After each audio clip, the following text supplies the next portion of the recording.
I think in Japan, the opportunities are very few and far between for people to really just let loose, get a little crazy. They don't have that in Japan, really. Like in like Japanese history, Nobunaga, you gotta have like 2 swords to be a real man. Like, do you know what I mean? Like, you gotta be with men and you gotta be with women if you're a real man. To any queer people in Japan that feel like they're not seen, come to a ball and we will take care of you.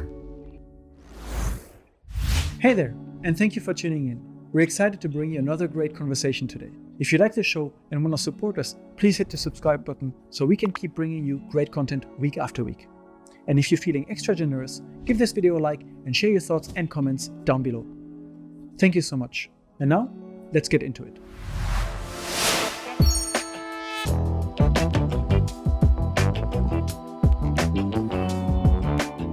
Welcome to Unpacking Japan. I'm Toby, and today I have the pleasure to welcome Kinshasa Basquiat. Thank you so much for coming. Thank you for having me. You're a ballroom commentator here in Japan.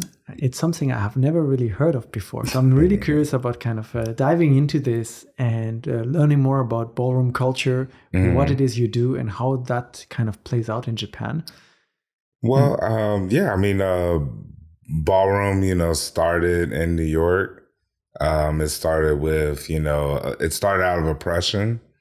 There was the most famous of the Stonewall riots, where trans women wanted to be seen. And that riot kind of grew and started progressed into pride events and all that kind of stuff. And then kind of from that, ballroom was born. So strong origin in the United States, Very strong. A lot that we can dive into, and also curious to see how that kind of came to Japan. But before we talk about that, I want to know what brought you to Japan. Oh, so I actually, I came as a study abroad student in 2004. I came out here to study abroad, and it was always an interest of mine to come to Japan. My family thought it was strange because, I'm a Black guy from Texas. So my family didn't really get it, but they supported me. And I came out here as a university student and just fell in love with it. And that's why I kind of decided to stay. Growing up in Texas, what kind of drew you to Japan? You said you always kind of wanted to come here. I never had anything specifically that put me on that path, but just like when I was a child, I used to read history books about Japan, and I was really into Bushido and ukiyo-e because I'm an artist also. I love, art. So I just kind of got into it from there, and then it just went, a little snowball effect, and then I think around when I was in junior high, that's when anime came to the US. And then that just hook, line, and sinker for me because I already loved art. I already grew up on Marvel or DC, that kind of stuff. But I don't know where it came from, to be honest with you. But I always had this passion and interest in Japan. You came as a study abroad program. What were you studying and where? I went to Temple University. I went to main campus in Philadelphia because that's my mom's hometown. My mom's family is from Philadelphia and New York. So I went there first, and then I found out they had a campus in Tokyo. But I was split because they also had a campus in Rome. And because I am an artist, I was like, do I want to go to Rome or do I want to go to Tokyo? But ultimately, I chose Tokyo because it was always my dream. What was it like? You have this dream for so long to go to Japan and for you to finally come here. It's funny you say that. I can remember clearly when I arrived at Narita in 2004, and I went outside and I just smelled the air, which I know that probably sounds strange to people, but even the air smelled different, and it was more of a I'm here kind of moment, and it was a beautiful thing for me. What season was it? It was in summer, actually, which is terrible summers out here, but yeah, it was summertime. But I just remember going out, and And I just remember smelling, and I know it's gonna sound random, but I remember smelling soy sauce and ramen. Like these were like the first smells that I got because that was foreign to me, coming from Texas. But I just smelled that and I was like, oh wow, this is Japan. I'm in Japan, and just going outside and just taking a breath and just like I'm here, like, and it was a very surreal moment for me. So you head downtown to Tokyo and start your year study abroad. Something in that experience made you want to stay here. I think what really made me want to stay, one, I always wanted to come here, but I think when I first came, it was like a trial basis. Like, we'll see how this works. Maybe I'll stay. But when I got here, it was everything that I wanted it to be. I felt a level of peace when I came here, which I can't explain why, but I did. And I think also, coming from the States and, how the situation is for majority of Black people in the US, like, it's easier for us, I think, to move and find a place somewhere else because in our home country, we're not really wanted. Do you know what I mean? And so when I came here, I was like, I can fit in. I mean, I'll never be Japanese, and I'm not trying to be, but I respect it, and I get respect back because I show that respect, and I don't have to like fear for my life, like I do in the U.S. So that's what I think kind of made me decide like I can build a life here. Did you have an idea of what you wanted to do, how you wanted to build your life, your career? I had no idea, actually. And truth be told, I'm still figuring it out. But I just knew that I have more of a fighting chance here, which I know to many people it might sound really crazy, because I came from the U.S. and I know that the U.S. has sold this like dream, like this image of like it's this, you can come to the US and you can make a life for yourself and all this kind of stuff. But it's like, yeah, that's true to an extent if you come here and you're rich already, like, but for the average person, it's not really attainable. And I feel like in Japan, like, I'm not going to say it's perfect for me, but I feel like I have more level playing ground. Like it's more equal for me out here, which I know sounds probably crazy to people hearing that, but I do. I feel like I have more of a shot here than I have in the U.S. So, to do things that I want to really do. So yeah. After graduating from university, what kind of career did you end up going into? So after I graduated, actually, my first company, I was an English teacher. I still am an English teacher now, but I was an English teacher and they moved me to Yamanashi, actually. So out of Tokyo, close to Mount Fuji. It moved me right. I'm seeing Mount Fuji out of my window every morning, which was beautiful. But they moved me in February, and I don't like snow. I'm from Texas. I'm not a huge snow fan. And I just remember the day I arrived in Kofu. It was snowy. It was snow everywhere. It was cold. And I was like, where did they put me? And I was going to be there for 2 years. So I did that initially, but ended up loving it. I loved it. The experience in Kofu in the countryside, I know it's probably like, most people would think that I would probably face more like discrimination or different things like in Tokyo. In the countryside versus Tokyo. But actually, I deal with it much more in Tokyo than I did in Kofu. Like when I was in Yamanashi, like the people were so cool. So cool. Made some lifelong friends in Yamanashi and just very genuine people. Just very genuine people and welcomed me, into their homes, one of my coworkers at the time, still really good friends with her, Shiho. Hey, Shiho. But she brought me to her family's home, and I just remember her father, like their ancestry went to like Takeda Shingen, and like who's like the big, samurai, like, from Yamanashi. And like her father showed me like their family's armor, and he let me hold their like family's like katana.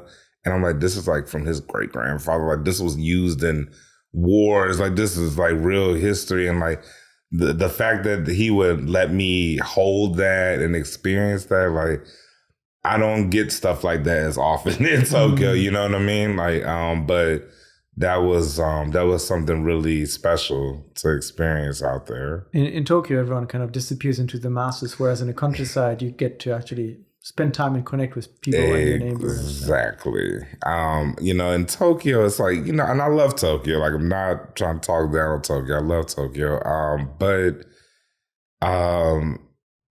ironically, I feel more comfortable in Osaka, actually. Like, with my interactions with people in Osaka have always been awesome. It reminds me a lot of being back in Texas, just the way that people interact. But in Tokyo, a lot of times I feel like it's when I meet people, it's like a job interview. Do you know what I mean? Like the questions that you ask is like, what do you do for work? Like, where do you live in the city? Like, where do you hang out? Kind of like, if you it's like tick the boxes. Yeah, it's like, do you meet my criteria for me to hang out with you? And that's stressful. Like nobody wants to deal with that when you're just trying to meet people and hang out. But I haven't experienced that in Osaka ever. And when I was in Yamanashi, I never dealt with that. Like people just take you for who you are, and if they like you, they like you. And that's it. So after the 2 years were over, you still went back to Tokyo. I did go back. I did go back. I love the countryside, but of course, as far as like opportunities and stuff, you got to be in one of the big cities in Japan. This is how it works for now. I mean, it may change, but I did ultimately go back to Tokyo. Especially, I imagine you said you were an artist. So if you want to go to galleries, meet other artists, attend events, most of this is happening in the big cities and not cities. In the countryside. Yeah, I mean, yeah, and there were really no art galleries in Kofu. Like it just wasn't that kind of vibe. But yeah, no, I mean that's what ultimately took me back. Just more opportunities, and just a chance to find ways to like express like my art and that kind of stuff, because it was limited in the countryside, obviously. One of the things you do now, which is a big part of your life, is ballroom commentating. We briefly talked about it before. You said it's something that came from New York originally. How did you get into that?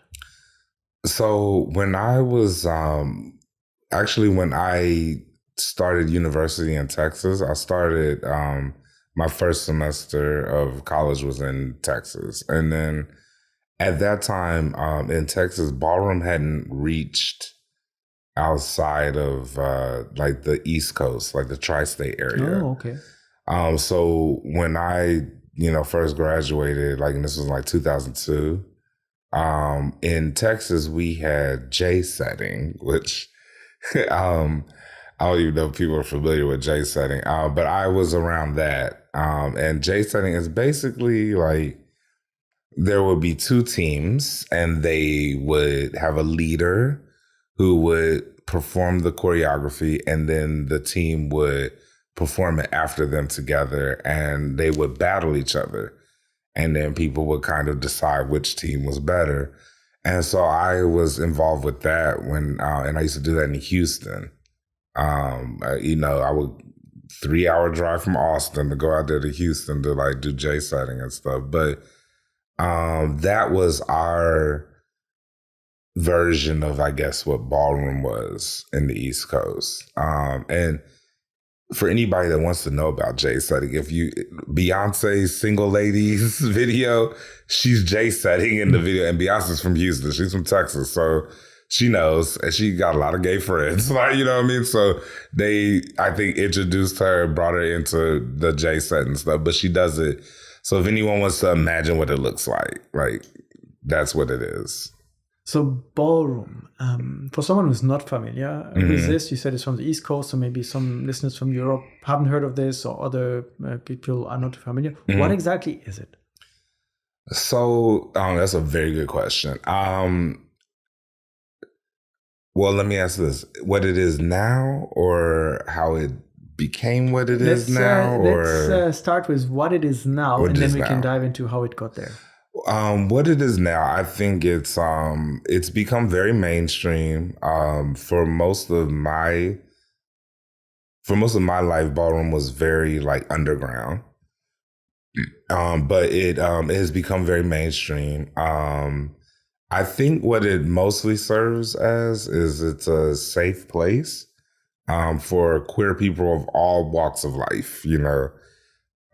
Because if you go to a ball, there are categories that are specifically made to represent all of the different people in the queer community, you know. So like for myself, actually, like aside from commentating, I walk realness category, which has become controversial recently, the realness category. But some people think we don't need it anymore. They think, you know, it's kind of obsolete. But for me, I think it's necessary because there are people. So realness is basically like a queer identifying person who can walk in regular spaces and not easily be seen. Like, you know, like people don't obviously know that they're queer. Mm-hmm. And that's what the realness is, realness category. And so for me, that was one of the things, you know, for me, like leaving from Texas, I found ballroom when I moved to Philadelphia, when I went to Temple. One of my good friends introduced me to ballroom, and that's how I felt seen, you know, because they had this realness category. And I was like, oh, you're recognizing that, like, yeah, I identify as queer, but in my regular life, I can't show it, you know, it's dangerous, or I can't get job opportunities or whatever.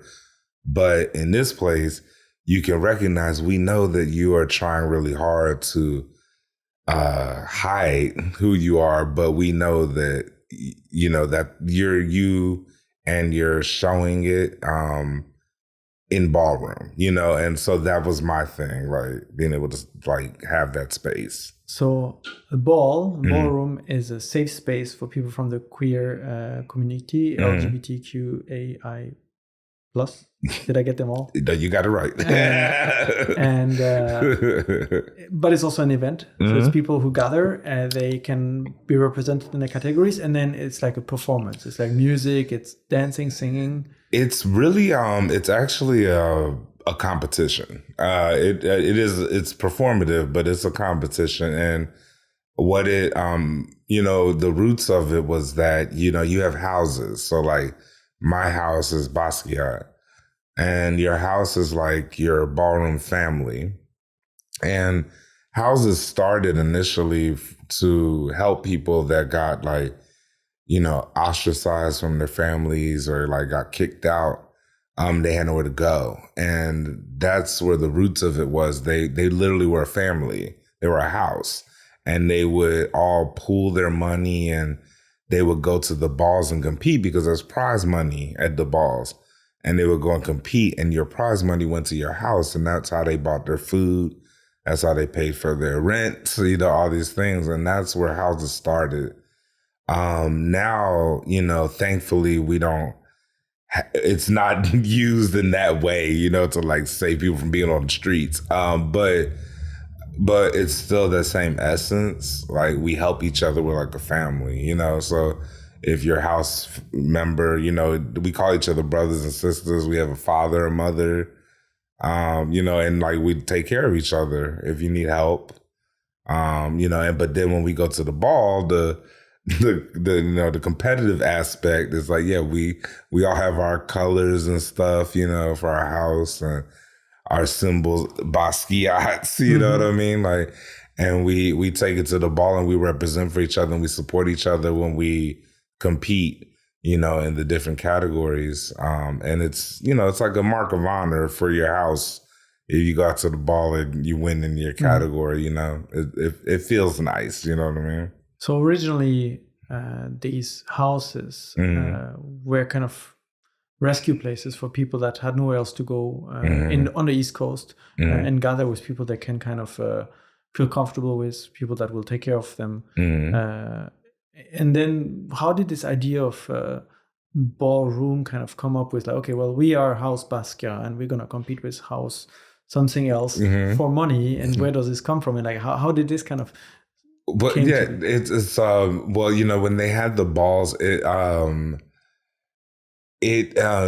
started, and I think this is the thing of like, it kind of goes back into like Black American culture, is like we do have this competitive aspect, and one of the things is we feel like if you're confident enough in what you can do, then put some money on it. Like, do you know what I mean? It's like put some money on it. Like, you know, let's see who's gonna win, you know? And it's not I mean, it can get vicious. I mean, there has been some times where it's gotten pretty ugly between houses and rivalries and stuff, but I think ultimately it's really supposed to be some kind of like good spirited, you know, competitive nature. And I think that's what makes people grow. I think that's what has grown some of the legends and icons of ballroom, is they have someone to push them. And that's something that we're trying to bring more into Japan. It's difficult, I think, because in Japan, you know, a lot of times people want to be very kumbaya, like let's not be combative, let's have peace. Like, it's like, that's nice, but at a ball, it's like you can be friends after the ball, but at the ball, like, you need to battle each other, like, and create this energy, you know, that the crowd's gonna enjoy. And you know, that's something that we're still trying to, you know, work on in Japan. So the houses, they battle during the ball. They have like competition. Yes. What kind of things are you competing on? Dancing, singing? So there are so many different categories, but some of the big ones, the big categories that the people really get excited about. There's the realness categories, which for like trans women, there's like trans realness or femme queen realness. And it's basically about like how real of a woman you look as you transition. So that one, and like part of that is like the face category. They judge you on, you know, basically how beautiful your face looks, you know, how much you can pass. But I think what people really think of when they think of balls, like the runway categories. And there's European runway and All-American runway. Okay. There's two different styles. There's the runway and then Vogue performance. It's kind of like a pageant. It's basically like, and that's part of the history of it, is that a lot of the Black queer people, especially the trans women, they couldn't compete in the drag pageants. Back in the day, it was exclusive to white drag queens. And so that's kind of what started this ball. It was like, well, we're going to make our own pageant and we're going to make these balls. And that's kind of what started it, you know. And then, of course, with pageants, the competitive element just like comes in, and then people start donating the money to the prize. You know, you pay to walk, and that goes into the prize money. So whoever wins that category, they get the money, you know.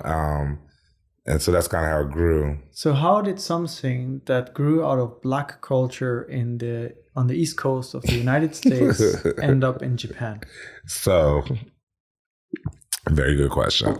There are two people that I can really give credit to for that. One of them is the legendary Chisei Ninja, my sis. That's my girl. She has done a lot. She's done a lot to promote it.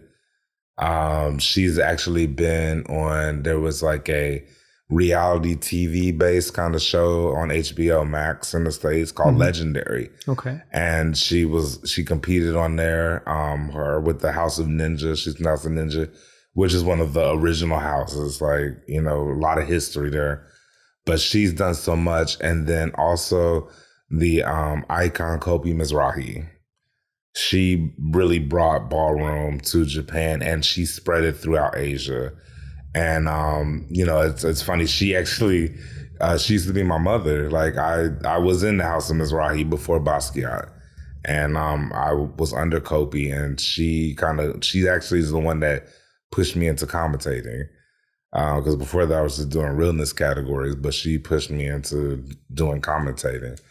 But those two women have absolutely brought it to Japan. If it wasn't for them, it wouldn't be here. So how do you bring that to Japan?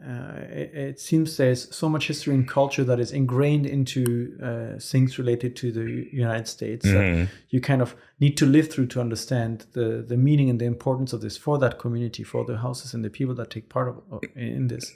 And then you bring it to Japan, where Japanese people are probably like, what is this? Is it just a new kind of entertainment? Is it, what can we do with this? Can we participate or not? Or No, I mean, that's a great point. I think, that's why with Chise and Kopi, both of them, they actually went to the States. They were around Black queer people from ballroom. They learned from the legends and icons. They experienced it. So those two women are Japanese. They're Japanese, both of them. Both of them are Japanese, and they brought it over because they lived it and experienced it. In the beginning, I think, so even like when I started doing commentating in like 2018 in Japan, it was still like, I guess I could say it's like a spectacle. Like, you know, people thought it was just like entertainment. But then we realized it was going in the wrong path. People, because, you know, there was shows like Pose, which became really popular. And then people loved RuPaul's Drag Race and Legendary and all these shows. And, you know, they see these, and then when they associate that with a ball. So then they're like, oh, it's just like entertainment. But they were missing the history. And so we made an effort to, we do workshops and stuff where we show like documentaries and we explain stuff, and we have like panel discussions where they can ask questions that they might not understand. You know, why do you have this category, or why do you use this term in ballroom, you know? And so we had to do some educating, you know, with it. But I think that's necessary. And I think it's something we have to continue to do, just because it's fun. Balls are fun. They're a lot of fun. Come to the balls. They're fun. You're going to have a great time. But also, like, we want people to understand the history and like what even made this possible for us to have this in Japan, because a lot of people lost their lives. They suffered. They went through a lot for us to even have this. And for it to be in Japan, it's like, you don't even have to go to the US to experience it. You can experience this here, but also respect the culture, you know, and do some research, you know, learn about the history of it if you're going to partake in it, you know. And I think that's what we ask. How big is the community now? In Japan? Yes, or in Japan?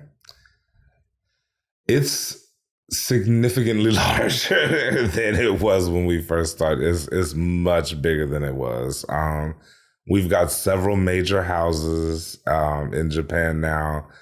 And there's also the Kiki scene. There's the mainstream ballroom, which the best way I could put it is mainstream ballroom is like the pro league. It's like, okay. And then the Kiki it's for up and coming people that want to slowly get in the ballroom, and then they can, you know, get experience in Kiki, and then maybe they'll be recruited to a major house. And the Kiki scene is huge in Japan right now. It's very huge. The mainstream has grown too, but the Kiki scene is much larger than it used to be. You just invite a lot of people to come to the balls, and that it's fun. It's a lot to experience. How often do you have those? So we typically have a ball like at least once a month. Okay. At least once a month. Sometimes we get more than one a month. It just depends. But especially for the Kiki ones, I think for people that are new to ballroom, I think the Kiki balls are great.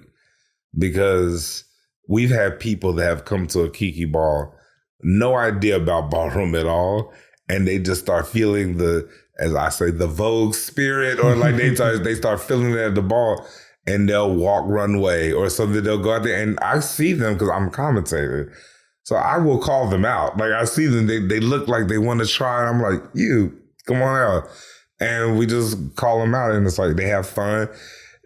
They may get chopped. Now that's how the system works. Like there's, you get 10s across the board, or you get a chop. And if the judges chop you, even one of them, you have to get off the floor. But but some of them come out and they might get chopped, but they go out and they have fun and they get the nerves out. And then and I've seen this, people come out in the beginning, they get chopped, but they're like, but that was fun.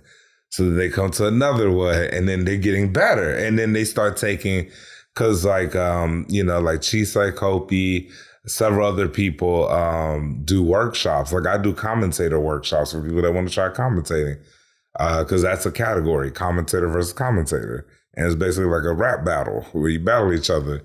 But people teach the workshops. So they might go to the ball and experience it, and they're like, this was fun, but I got chopped. And so then they'll go to a workshop and they'll practice, and then they'll start getting better, and then they'll go to the next ball, then they get their 10s, and they're like, oh, I improved. And that's, that's how you make your path into ballroom, Everybody gets chopped. It always happens. Yeah, you get chopped. You're going to get chopped. All of the legends, the icons, everybody been chopped like at least once, So 2018, you said you started your journey into the commentating part of ballroom after being part of the realness category for a while. Mm-hmm. What exactly is your role as a ballroom commentator? What do you do? So the ballroom commentator, it's a lot of work. Okay, first of all, I have to put this on the table because I think a lot of people think it's a lot easier than it actually is. It's some work. You're gonna work. You're going to feel it when the ball is over, but you have to facilitate the ball. So you have to go through the categories, and then while you're going through the categories, and you have to get people to line up, and you're doing all of that. But then, when they're performing in their category, you have to basically do some rapping. Like it's got some gay rapping on the beat. Gay rapping. Yeah, basically. So you do it on the beat, and it helps the performers follow the beat, and it makes their performance look more fabulous. You know what I mean? So you do that, and then when that's over, you count them down to pose. Then you go and you count the scores from the judges, and then you stay. As RuPaul says, sashay away, right? Or whatever. It's like you go, you stay, and then you just repeat, and then you're doing that throughout the whole ball. But how long is a ball? These balls, some of them. First of all, they never start on time. Ballroom, we gotta do better, y'all. The balls never start on time. They never start on time. It just never fails. But some of them in Japan, some of them end around, we'll say somewhere from 2 p.m. open to 10 or 11 finish. Oh, wow. Yeah. It's afternoon plus evening. But typically in the US, balls are overnight. So they'll start at 5 p.m., 6 open, and they'll finish at 2, 3, 4 in the morning. So sometimes we have those in Japan, but I mean, these are for hours. So that's why it's for the commentator, and typically there's supposed to be 2 commentators, working together, 2 or 3. If it's a real big ball.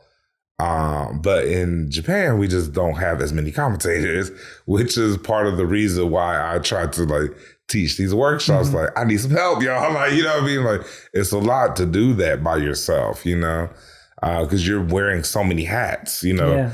You're entertaining and keeping the energy up. You got to keep the crowd, you know, hype. But then you have to like pay attention to the battle, and then you got to check with the judges and like, okay, who? And you know, sometimes you get confused because you're like, wait, who's doing what? And I'm trying to rap on the mic, and it's like, rapping, you know, yeah, you're doing that, and you like counting, like, you know, and it's a lot. It's too much. But that's why it's some of the best times I've had have been when I had like people with me. Two of the people with me here that like I always love commentating with them is Labiana LaBeija. That's my drag sis, Labiana LaBeija. She's fierce. And then Edgar Revlon, which I'm sad because he's actually moving to Korea soon. But those two, when I commentate with them, it's good. It's gold, like, you know, because we know how to feed off each other. And that's another big part of the commentating is, you know, the lyrics and stuff are important, you know, and catchy, you know, chants, because we call them chants. So catchy chants or things, you know, like, but really I think the biggest part for a commentator is your energy. If you're not making the crowd feel it, and if you're not making the performers feel it, you're not doing anything. Like, what are you there for? Like, you know, like that's your point, is you're supposed to make them feel it.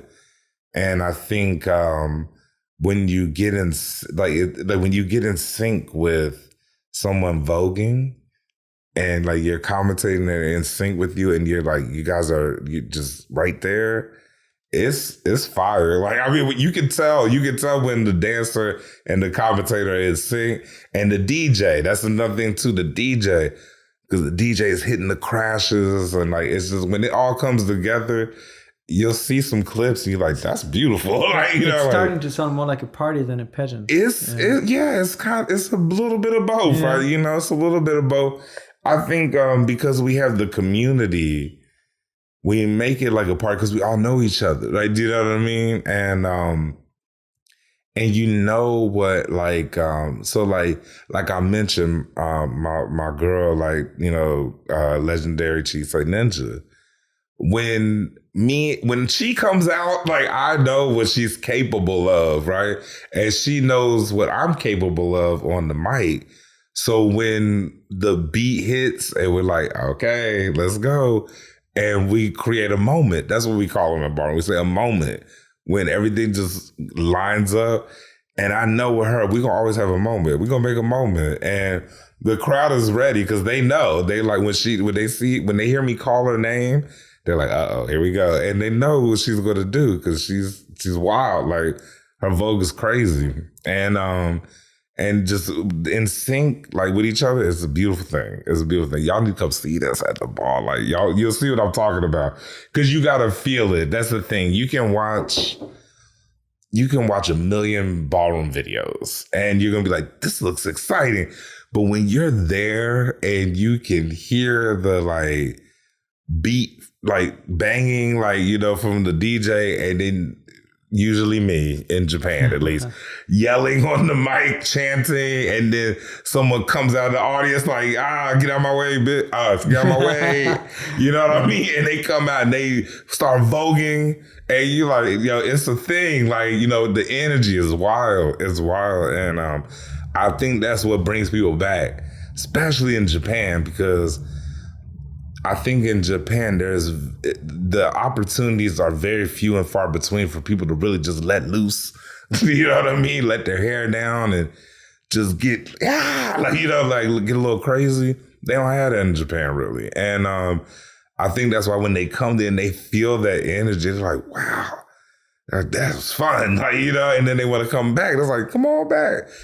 You go out there next time. They're like, really? And then they'll try. And the next thing I know, that's how so many new people have come into ballroom in Japan, just from that. Having experienced it both in the States and here in Japan, what makes it unique or different? when you do them in Tokyo or elsewhere? I think one thing, like I mentioned before, in Japan, it's less competitive. We're more friendly. We're definitely more friendly and more forgiving in Japan than in the US. I think that's the major difference. Japan is a great place for people that are new to ballroom. It's a very good introduction to it. We're more forgiving.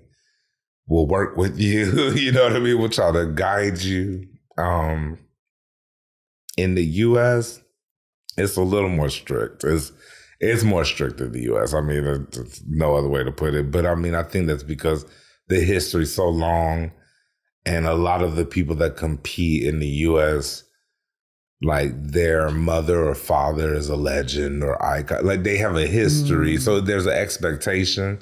Whereas in Japan, you know, even though we do have like, you know, like Chise's a legend, Kopi's an icon, like we do have these people here, but as far as the people walking at the balls and competing, they're still learning, you know, and we have more patience here. We have more patience here.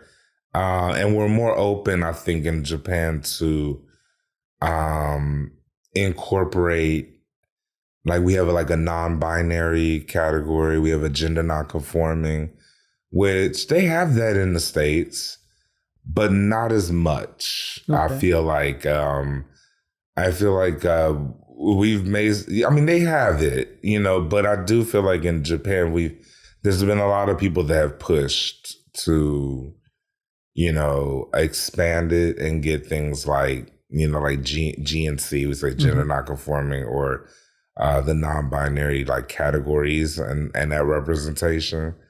And there's been a big push recently in Japan to support like the transgender women, like the femme queens is what we say in ballroom. But there's been a push to support them because they've really been under attack. Like, I mean, just really everywhere. You know, they've always been under attack, but it's been a resurgence of that attack. And there's been a lot of support in Japan for the femme queens. So I love that. So when you have events and you look at the participants and the crowd, what percentage would you say are foreigners that are living in Japan that kind of joined this community, and what percentage is Japanese people that want to join the community or are curious about what is going on here? Yeah, that's a very good question. I feel like recently because just the tourism, so we get a lot of people were just visiting Japan and they looked online and they saw there was a ball and they wanted to go to the ball.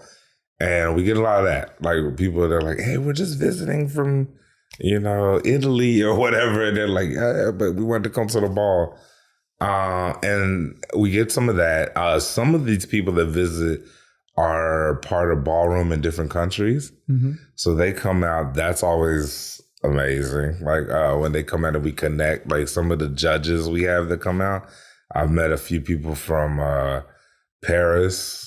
I need to go out to Paris, actually. Yeah, like there's a few people I met from ballroom. I met some people in Japan, and also when I was in Korea competing, I met some people from Paris, and I was like, they're like, you need to come to Paris. So I was like, all right.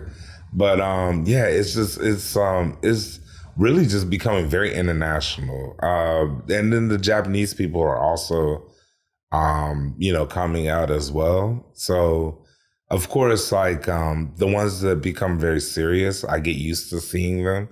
So then when I see their face a few times, then I'm like, oh, okay. And then I know that they're serious about really getting into ballroom.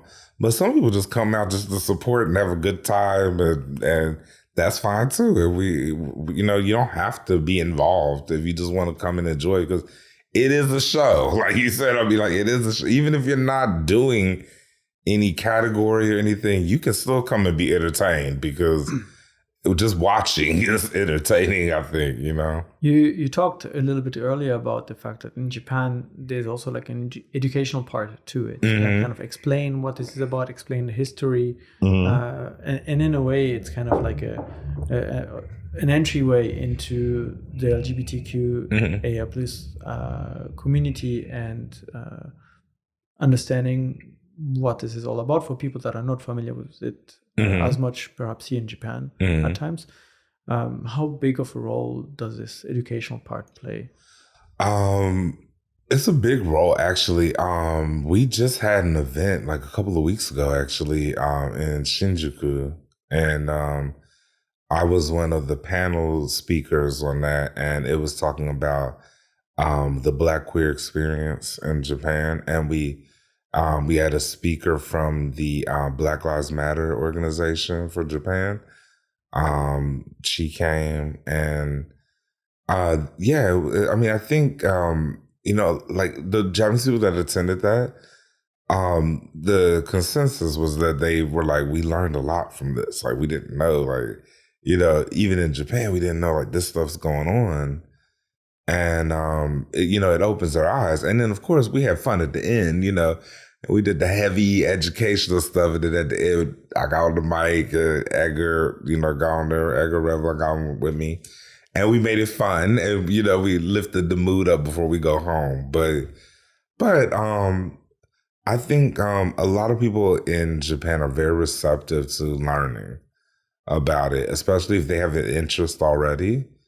But I think that's, for us, the ballroom people, it's our responsibility to make it available to them and give them these spaces and not judge for what they don't know, or, you know what I mean? Like, because everybody's experience is different. Mm-hmm. So I think that's our role, is to make this available and to educate when we can. And those who are really serious, that want to know, they come. And those who just want to be entertained, they come also. Like, you know what I mean? And it's fine. It's no judgment. It's like, yeah, if you don't really care about the history, you just want to have fun, like, that's fine. But the people that are really serious, like, we try to provide, more information for those who really want to get into ballroom. And they're very, very receptive to it. You've been in Japan for now over 20 years. You came in 2004. Yes. How has this evolved in the last 20 years? If you look back at kind of how it started and where it is now. Yeah, I mean, so when I started commentating in 2018, like at the balls, it was a few spectators, and mostly the people were people competing, and most of them were students of Chise or Kobe. Like, they there's students like trying to get like real life practice. And it was fine. I mean, we had fun, and some people would come. We used to have them in Roppongi and in Tokyo, and some people, you could tell they were like regulars at that bar or that club or whatever. So they're coming in and they're just kind of looking like, what is that? It's like, they go down their regular little like Friday night or whatever. They're like, what is this going on over here?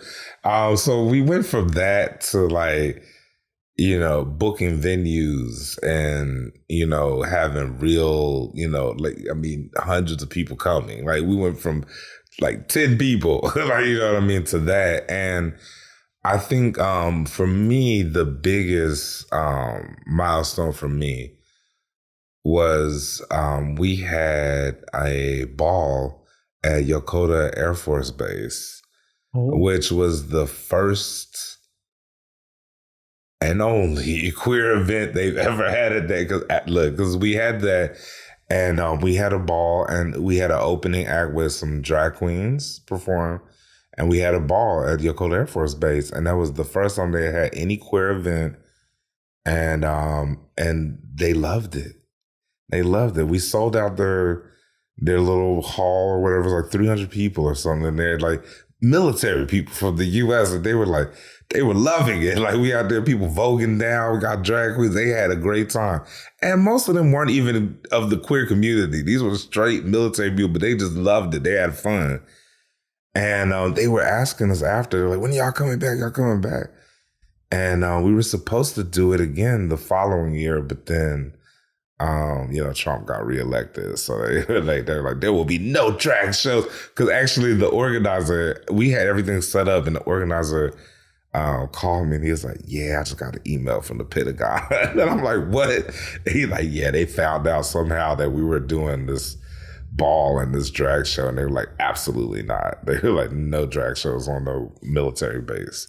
And they shut it down and we had to cancel it, which was sad because people were really excited, after the first one we did. But that was history. Like, that was really history. Like the one and only on the US base. We did a ball. Like we did a ball, And it was an amazing time. People had a lot of fun. And we got a lot of the soldiers and stuff that, they just chilling, but I had the soldiers coming out walking in categories and stuff. And that they not queer or whatever, but it's whatever. Come on, like walk runway, come out here, walk the body categories, or come out here and do whatever, But we had a great time. They had fun, and it's just it just for me that was important because it was it was making history in Japan because that's never happened. Probably will never happen again, but at least we got through there once. We got through there once, but also, it just showed me that, I think what they try to project, all this division, like when we had that event, I saw like, that's just fabricated. It's not real. Like, because these people, these are straight soldiers who, quote unquote, don't like the queer community and all that kind of stuff.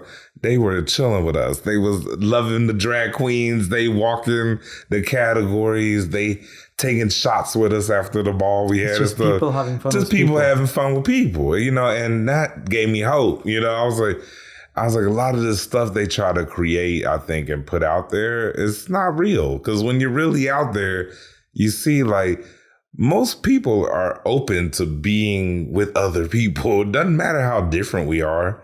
I think they create that division. But having that event really showed me it's not as bad as I thought it was. It's better than I thought it was. Whenever I see, for example, we had a few guests also from the queer community on the podcast and sharing their experiences. Mm-hmm. And some of the comments I kind of always come back are, Japan doesn't need that kind of Western concept. When you read comments like this, or bouncing back on what you just said about, well, fundamentally, people just enjoy being with people and they don't care, and this is all fabricated. Why do you say this is wrong, what the comments are? Well, I think if you look at most cultures, right? And we'll just use Japan because we're in Japan. We'll talk about Japan.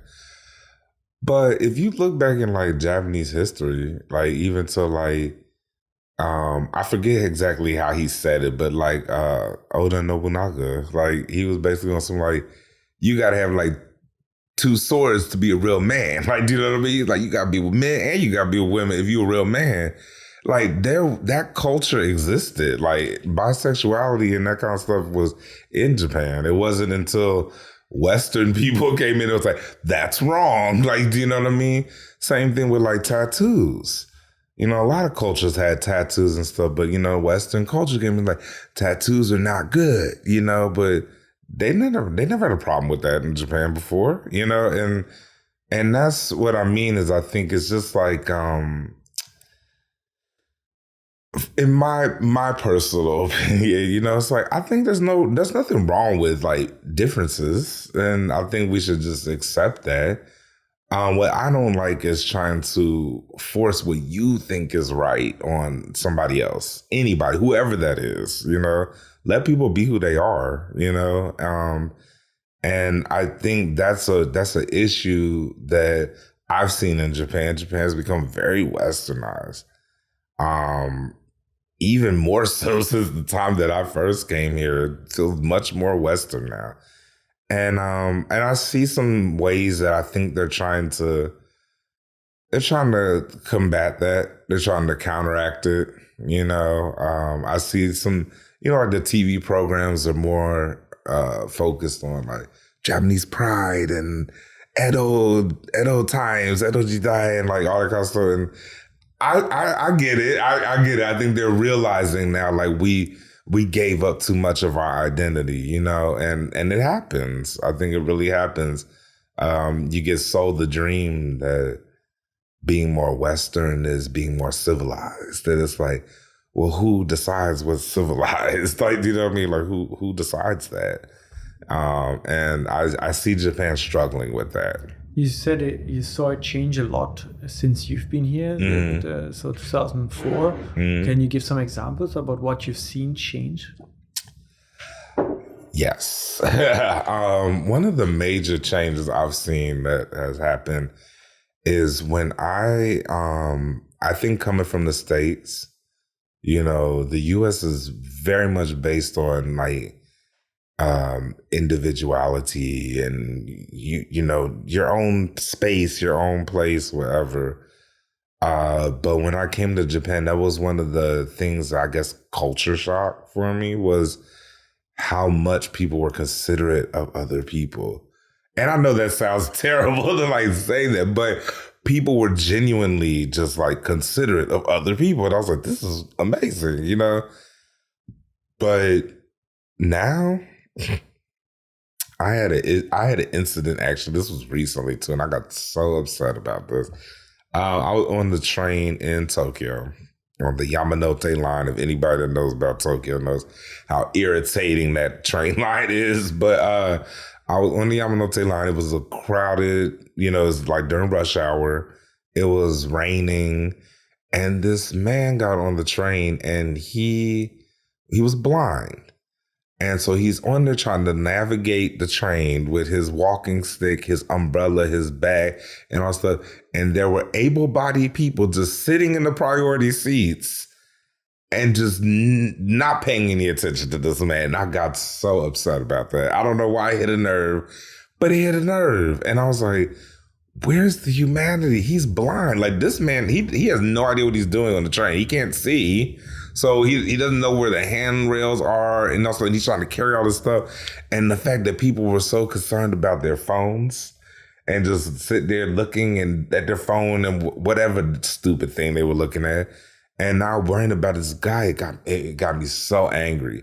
And then as soon as like somebody had got up from the priority seat, and then I asked him loudly enough that everyone could hear me. I made a scene.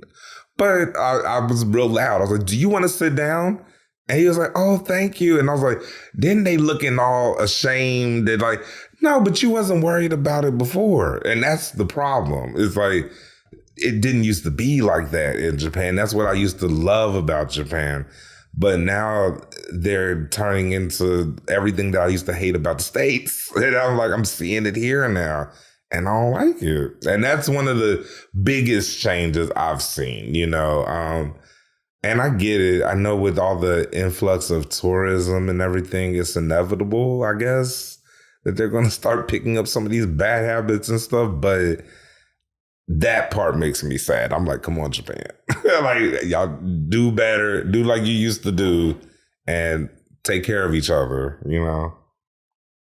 And with Ballroom, you try to have a positive change, kind of bringing a part of culture that brings people together to Japan, developed this year. How do you see this developing in the next few years? What would you like to achieve with your community?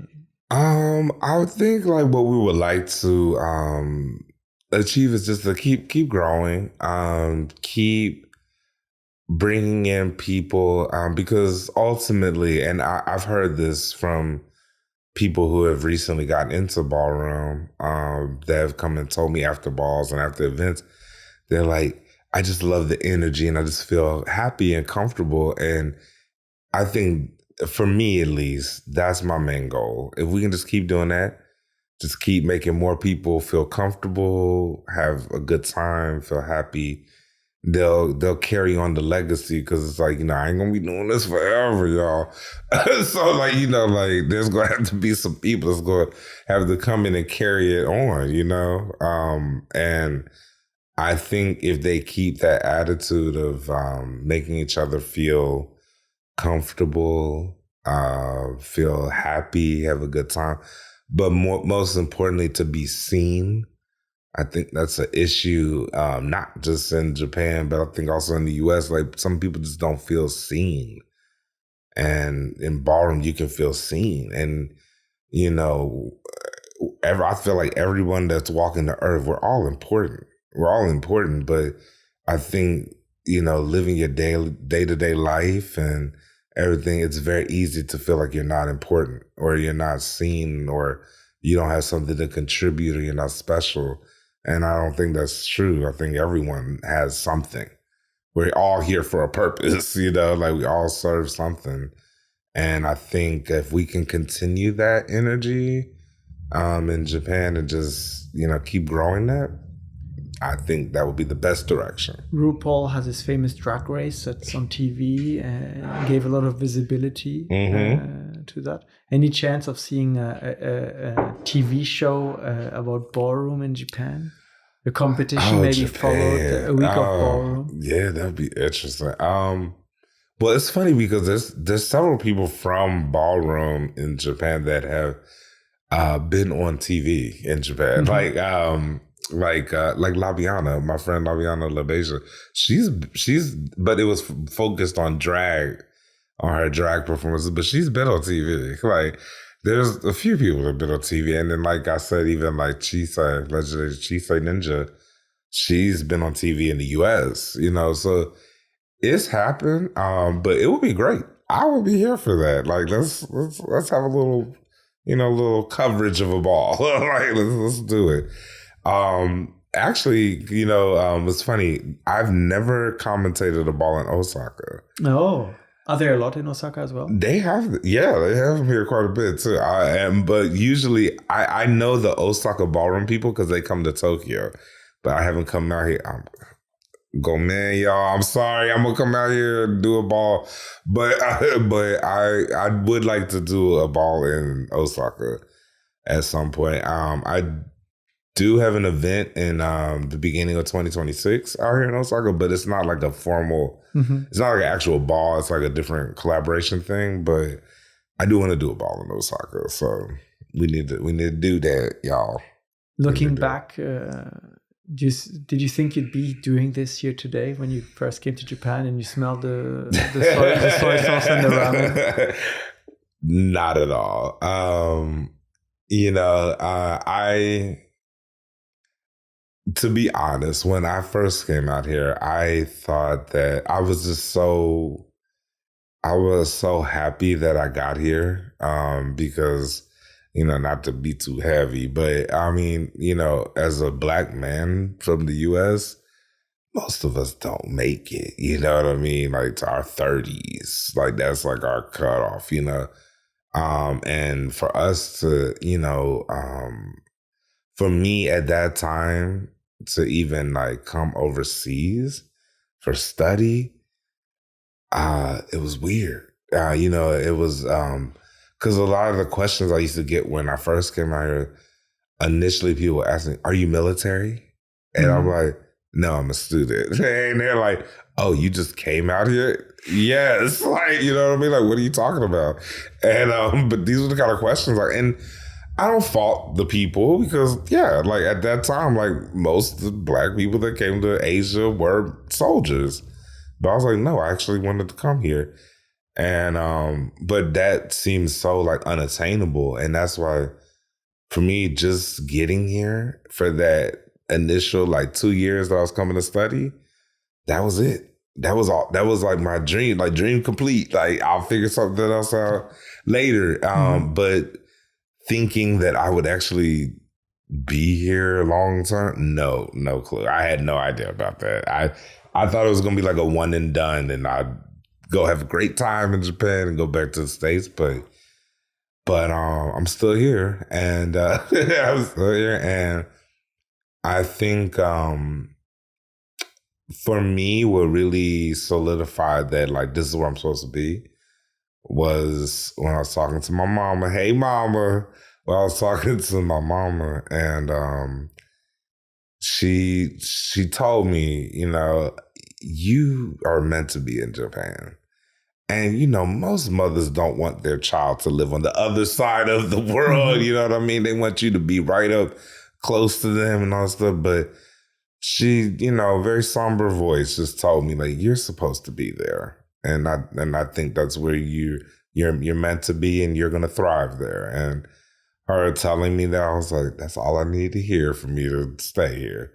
And I'll come and see you sometimes. America kind of crazy right now. I'm trying to go visit, but y'all can come see me. Yeah, you can come to Japan. But yeah, that really like put me at peace. It was like, because this is where I want to be, and just knowing I had that support from my family. My siblings supported. They just have already checked in their mind, like, James just gonna be in Japan, like, he's just gonna be over there. So that's fine. As long as they're cool with it and they support me, like, I can just go through my life and be happy and be me out here. So Kinshasa. Thank you so much for coming. I actually didn't ask you why the name Kinshasa. Oh goodness, that's actually a funny story, which is a great way to end this off. They're one of the icons of Ballroom, Jack Mizrahi. He's the founder, one of the founders of Gorgeous Gucci's part of that house now. When I was in the house of Mizrahi, him and Kopi were in New York, and they were trying to think of my ballroom name, and Kopi asked me, do you have anything you want to use? And I was like, well, you should give me my name. Like, I don't want to choose my name. So she's like, okay, I'll ask Jack, because she was with Jack. So Jack loves WWE. He loves wrestling, right? And so he was like, oh, I forget the wrestler's name, but his special attack was the Kinshasa kick, right? So he's like, oh, we gonna name him Kinshasa. And so she was like, okay, Kinshasa, is that okay? I was like, that's fine. And then later I found out that Kinshasa is also a city in Africa. I did not know the connection with that. I've had a lot of responses. People like, oh, you're representing Africa. I'm like, actually, it's a wrestling move, like technique that I got my name from. But yes, that's so. Thank you, Icon. Jack Mizrahi, Gorgeous Gucci gave me Kinshasa for the wrestling kick. But yes, that's how we got it. Thank you so much for sharing your story and kind of explaining to me, who knew absolutely nothing about Ballroom before we started this conversation, what it is, what it's turning into, and the kind of experiences people can have there and the kind of community people can find there, which is the most important. Do you feel like there's anything that we didn't really touch upon that maybe you would have liked to talk about that is important to you? No, I thought we covered a lot of things. But if I could add any like little final thoughts, all I would say is, to any queer people in Japan that feel like they're not seen or they don't have a space or anything, like, come to Ballroom. Like, just come to a ball, and I guarantee you will leave feeling energized. You'll feel seen. You'll feel some little power to get you through. That's something that I do think we have, an advantage to give. Mm-hmm. And that's the essence of Ballroom. It's always been about, like, making people feel welcome and giving you a space. So anybody in Japan, if you are needing some love, come to a ball and we will take care of you. We'll make sure people find your social media accounts in the description so they can reach out and maybe find more information about where they can attend, when they can attend, and how they can participate. Thank you. Thank you again. Thank you everyone for listening and watching. This was Unpacking Japan, and we'll see you in the next episode. Bye.